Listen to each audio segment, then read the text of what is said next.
सभी को ओम।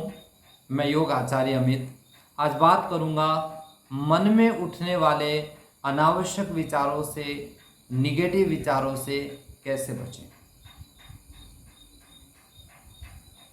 कभी भाई बहनों आपको समय मिले 5 मिनट 10 मिनट का या रात के समय आप लेट जाओ।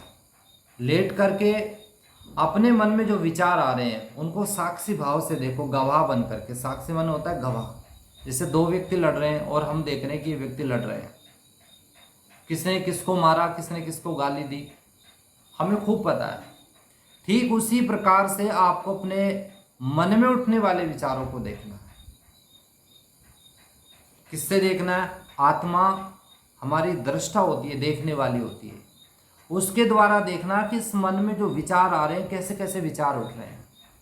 तो आप पाएंगे कि मेरे मन में विचारों की भीड़ उठती है, इतने विचार मेरे मन में आते हैं और चले जाते हैं।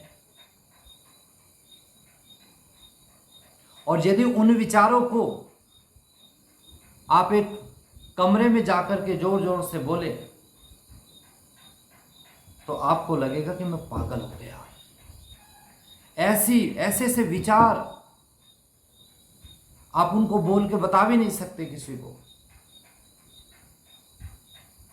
कभी विचार पास्ट का आ गया तो कभी फ्यूचर का आ गया, कभी विचार दिन का आ गया तो कभी किसी दोस्त का आ गया, कभी विचार दिल्ली का आ गया तो कभी विचार खेत में काम करने का आ गया, कभी विचार ऑफिस में काम करने का आ गया। ऐसे ही विचारों की भीड़, अनावश्यक विचारों की भीड़ आपके भीतर चल रही है।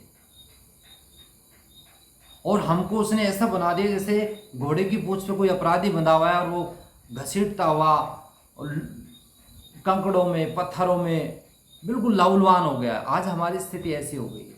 आप जानते हैं एक बच्चा कितना एनर्जी से भरा रहता है, उसको वो हर समय कुछ ना कुछ एक्टिविटी करता रहता है। और हमारी स्थिति ऐसी हो गई है कि हम जैसे सुबह उठते हैं तब तो कुछ फ्रेश महसूस होता है, हल्कापन महसूस होता है, लेकिन जैसे 2 घंटे 3 घंटे हुए उन विचारों ने हमारी सारी की सारी एनर्जी चूस ली। आप कहेंगे विचार कैसे एनर्जी चूस सकता है? आपका जो मन है आपके शरीर का ही हिस्सा होता है, और शरीर मन का स्थूल हिस्सा होता है, मन शरीर का सूक्ष्म हिस्सा होता है। ध्यान से सुनना। तो जैसे ही मन में कोई थॉट्स आता है, वो थॉट्स जब अपना काम कर रहा होता है तो एनर्जी कहाँ से लेता है? आपके शरीर से। आपके शरीर से वो जुड़ा रहता है क्योंकि आपके शरीर के का ही वो भाग है। शरीर के अंदर मन है, बुद्धि है, तो शरीर का ही तो भाग हुआ ना। तो ऐसे मानो लाखों विचार आ गए और अनावश्यक लाखों विचार, और वो अनावश्यक लाखों विचार जब काम करते हैं क्योंकि आप उनसे कनेक्ट रह जाते हैं, आपको इतनी समझ नहीं होती, आप उनसे कनेक्ट हो जाते हैं और जैसा वो एक्शन करते हैं वैसा आपका शरीर रिएक्शन करता है। तो आपके शरीर की एनर्जी को वो खींच लेते हैं और दोपहर होते होते, शाम होते होते आप इतने निढाल हो जाते हैं, आपका शरीर ऐसे थक जाता है, आपका शरीर बेकार हो जाता है, जैसे किसी ने सारी एनर्जी खींच ली हो। तो ये सारी एनर्जी कौन खींचता है? आपका मन खींचता है। यदि आप मन में उठने वाले अनावश्यक विचारों से बच सके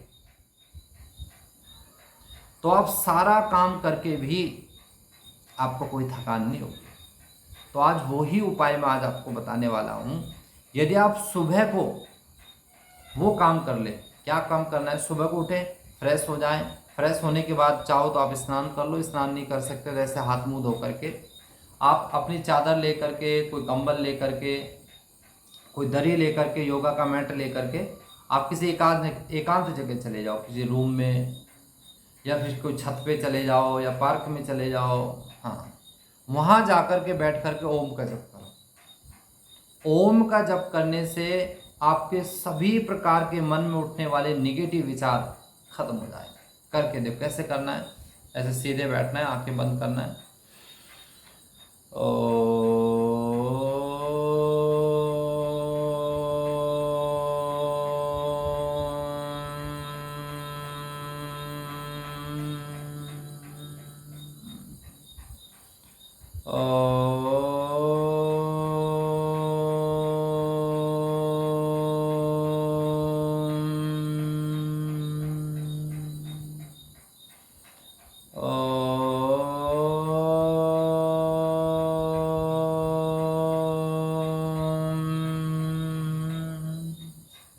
ये तो मैंने आपको 3 बार करके बताया। ऐसे इसको आपको 15 मिनट से लेकर आधा घंटा, 1 घंटे तक, जितना आपके पास में समय है, 15 मिनट से लेकर घंटे के बीच में जितना आपके पास में समय है, आप नींद की चिंता मत कीजिए।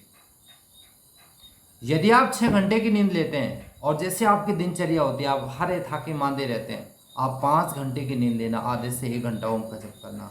अगर आपके शरीर के अंदर स्फूर्ति ना आ जाए, आपके शरीर के अंदर दिन भर ताजगी ना रहे, आपके मन की निगेटिविटी खत्म ना हो जाए, तो आप मुझे कह देना कि आचार्य जी आपने ये बात कही थी। ये मैं नहीं कह रहा हूं, ये महर्षि पतंजलि कह रहे हैं, ऋषि पतंजलि कह रहे हैं। वो कहते हैं कि यदि चित्त की वृत्ति का निरोध करना है, मन में उठने वाले विचारों को अपने नियंत्रण में करना है, निगेटिव विचारों को खत्म करना है, तो आपको ओम का जप करना पड़ेगा। ईश्वर प्रणिधानात् महर्षि पतंजलि कह रहे हैं। तो उस परमात्मा का नाम क्या है? तस्य वाचक्य प्रणव, उसको प्रणव ओंकार कहते हैं। ओम परमात्मा जो सारे गुरुओं का गुरु है, पूर्वे शामपि गुरु काले नन्विच्छेदात्, पूर्व में जितने भी गुरु हैं शरीरधारी, वो सबका गुरु है। शरीरधारी गुरु की उम्र कितनी? 100 से ज़्यादा 120 साल तक। लेकिन परमात्मा तो शुभ महाकाल है, उसने शुभ समय को बनाया है। वो परमात्मा जिससे बढ़ के ना कोई ज्ञान में है ना कोई बल में है, तो उस परमात्मा की यदि हम शरण में जाते हैं जिसने सब कुछ बनाया है, तो परमात्मा हमें सतबुद्धि देते हैं। और बुद्धि के हाथ में मन की लगाम होती है। मन से ज़्यादा ताकतवर बुद्धि और बुद्धि से ज़्यादा ताकतवर आत्मा।